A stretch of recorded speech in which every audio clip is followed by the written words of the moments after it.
বৌমা রান্না হলো? হ্যাঁ মা, আনছি।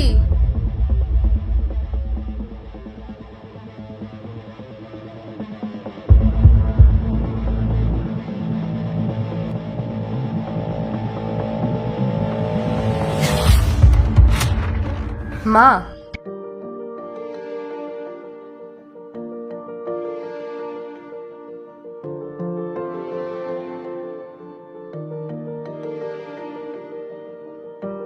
বৌমা হোটেল থেকে আনিয়েছো?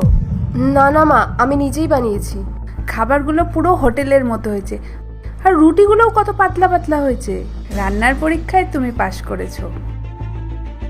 এ নাও মা, এত সুন্দর রান্না করে খাওয়ানোর জন্য এটা তোমার উপহার।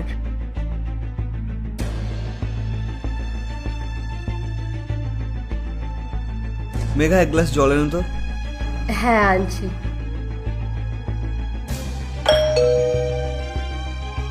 এ বাবু তুই বস, আমি দেখছি। হ্যাঁ বলুন। ম্যাডাম, কিছুক্ষণ আগে যে আমি অর্ডারটা দিয়ে গেলাম না, আমি না ভুল করে একটা এক্সট্রা বক্স দিয়ে দিয়েছি। আমি ওটাই ফেরত নিতে এসেছি। কিন্তু আমরা তো কিছু অর্ডার করিনি। ওই দিদিটাই তো অর্ডার রিসিভ করেছিল। বৌমা তুমি কি কিছু অর্ডার করেছিলে? না মা, আমি তো কিছু অর্ডার করিনি। না না ভাই, আমরা কিছু অর্ডার করিনি, হয়তো তুমি অন্য কোথাও পার্সেল দিয়ে এসেছো। আরে দিদি বলুন না, আমি তো 10 মিনিট আগে আপনাকে পার্সেলটা দিয়ে গেলাম। ওর মধ্যে তরকা আর রুটি ছিল। দেখুন ওর মধ্যে না একটা এক্সট্রা প্যাকেট চলে গেছে, ওটা আমাকে দিয়ে দিন।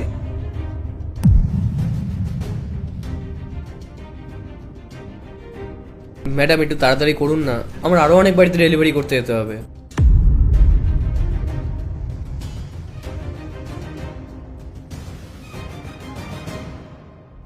Thank you.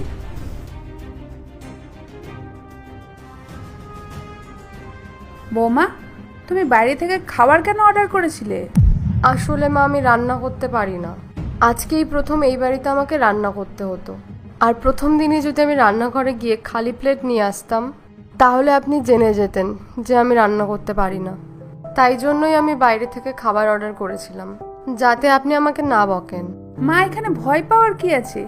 তুমি আমাকে বলতে, আমি তোমাকে রান্না করা শিখিয়ে দিতাম। আমি যখন প্রথমবার এখানে বউ হয়ে এসেছিলাম, আমিও রান্না করতে পারতাম না। সত্যি মা? হ্যাঁ সত্যি, কেউ রান্না নাই জানতে পারে, এতে ভয় পাওয়ার কি আছে? তাহলে আপনি কিভাবে রান্না শিখলেন? আমি তো আমার শাশুড়িকে বলেই দিয়েছিলাম যে আমি রান্না করতে পারি না। তাহলে তো আপনার শাশুড়ি আপনার উপর অনেক রাগ করেছিল। না